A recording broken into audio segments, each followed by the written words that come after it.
How's it going, everyone, and welcome back, or welcome to my new channel, the FCB Army channel. And I'm just going to go over really quick what the overview of the channel is going to be about, obviously covering all things Barca related, from news to transfers, pre-post game analysis and tactics, lineup predictions and discussions of those lineups, and injury updates and more. So don't forget to subscribe and follow along. So we're going to get started with the video, and first and foremost, I want to get out of the way. Obviously, Valverde is out for good now. He has been sacked by FC Barcelona after 2.5 years. And it was about time, honestly.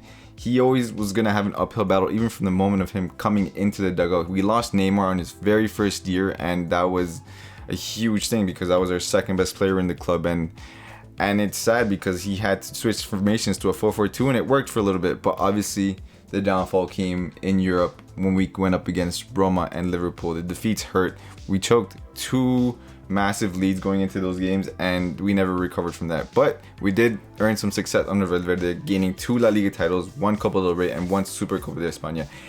And obviously that was all, well, not all, but mostly down to Messi's stats here, scoring 120 or 112 goals, assisting 46 others. That's a goal average of 158 per game. He got a Ballon d'Or and 2 European Golden Shoes. Like that's impressive. Obviously it's Messi, so you're gonna get what you're gonna get from Messi. But honestly, we have to wish Valverde good luck, or wish him a thank you and a good luck for wherever he ventures off to next. But now is the time for change, and we're finally introducing our new coach in Quique Setien, and he will bring life back to this club, I believe, because it's a change for the better. Honestly, guys, it's a change for the better because he's bringing in a new philosophy. He's very taught in the Cruyff readings and the Cruyff knowledge that he has a certain way of playing, and he wants to implement that on the squad. And we don't know if he's the right man for the job. I mean, everything he's saying is the right thing. We don't know. Time will tell. This is his dream job at the end of the day, so we will find out whether he can actually fulfill being in his dream job or not. Time will tell. We don't know. Obviously, this is the best place for him in his mind, and he has the right team to do it. He tried it with Real Betis and Las Palmas, and it worked, but he didn't have the caliber of players he has now. And just a fun fact on Quique is the fact that he loves chess, and just with that knowledge alone, you can already tell that he's a tactician, always thinking about the next move in games. Is he a mastermind? We don't know yet. Like I said, there's a lot of questions that need to be answered, obviously, because we can only see what he's done in game and certain with other teams, but we don't know how he's going to react to the Barcelona squad and having these world-class players under him now. But will his ideas work? Again, we don't know. There's a lot of questions that we're going to be asking, and we really don't know how it's going to go about, guys. But hopefully it all works out with Barcelona, and we're going to see if he can get the best, or we're going to see if he can get us back on track, honestly, because we've been falling apart recently. Under Valverde, we fell apart. We have a lot of problems at the back, and I'm going to go into that in a little bit later. But the first initial signs are very good. The vibes are good within the team right now, guys. He is clicking with all the members of the team, honestly. He's even partaking in training, which is something that I don't even know Valverde did much or often. He just loves the game. He's a fanatic of the game. He wants to be around the ball and touch the ball and just give his output and his thoughts into what should be going on the pitch. And the smiles are back, guys. That's what's most important. Obviously, right now within the group is that the smiles are back, the groove is good, the vibes are good within the training sessions, and the players are noticing that his philosophy and his change of style is welcomed, and they accepting it. But the best part about it is the future looks so bright, especially for players like Ricky Puig, who has not had a single minute of action this whole season under Valverde, and he had some last year. But honestly, this kid is the future. He is Iniesta reincarnated, 100%. He has the same profile. He comes through the same academy, La Masia. He comes through the exact same academy that all these guys have come up through, and he knows the way of playing, the way we've always played, the tiki-taka style. He suits his play style so well as a coach, and I can't wait to see what he brings when he plays. And Fati is another one. Obviously, he broke out at the beginning of the season with injuries to Suarez and Messi, and he had his chance, and now he's going to take more chances now that Suarez is injured, which I'm going to cover later in the video, obviously. But he's going to take his chance, and hopefully he does. Honestly, with Junior Firpo, this is another young talented player who worked under Setien at Real Betis, and I hope he can replicate the same stuff he did for Betis, because Jordi needs a break from time to time. He really does. He needs to be fit for those big games, and he needs to be there. In an injury update, Arthur Melo has finally returned back, and honestly, it's such a blessing to see Arthur because he makes a difference. If Puig is the Iniesta reincarnated, Arthur is the Xavi of new, because he adds so much to the team, guys. He controls the midfield, and I love watching him play. Ter Stegen also back from injury, thankfully, because obviously he's our #1 choice in net. He's one of the best goalies in the world, and there's no comparing him to anybody else we have for goalies. Neto, unfortunately, didn't perform in the cup games, but we'll see what happens down the lines in further cup games. But honestly, guys, fair warning, we are far from okay right now. Like, you do not switch coach mid-season for good reasons. It's either you're avoiding crisis or you're already in a crisis for you to get a new coach, and it's not always a good thing. And there's crucial games coming up ahead that we really need to focus on and get through, because if not, we're gonna have a rough time and we might not go far in Europe, which is what the Barcelona fans are asking for.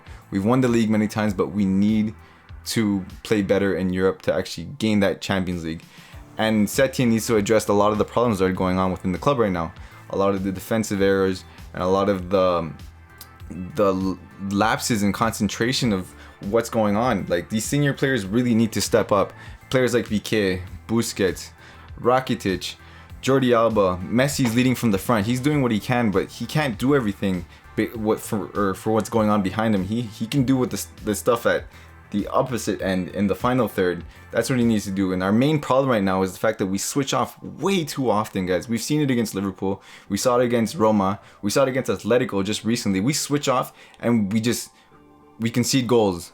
Foolish goals conceded. We lose focus and we concede so often, guys. Especially first. We concede first so often. It's happening at an alarming rate, and it's happening more and more often, and it sucks because then we're coming back from a 1-goal deficit already, and we have to not only tie the game up, but we have to score another one to win. Like, it sucks because then teams close up shop at the back and then they just park the bus and we can't get through, and we can get better.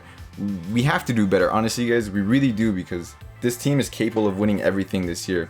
We're capable of going far, and it's only gonna increase those odds by the fact that Setien is coming and he's gonna put his blueprint in the team and see what he can do with it. This team can really win it all, guys. We just need time to adapt to his system and see how we can adapt to his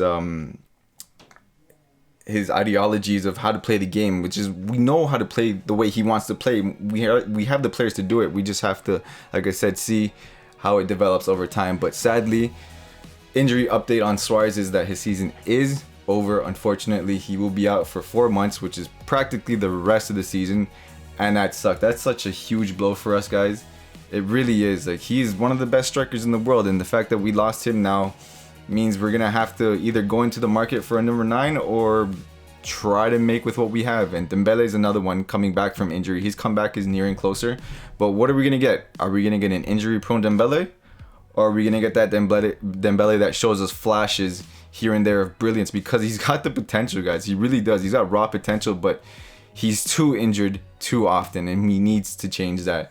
But like I said, going back to Suarez, losing him was a massive blow. We cannot replicate another Suarez. And if we want to go into a market for another type of Suarez player, it's going to cost us bank.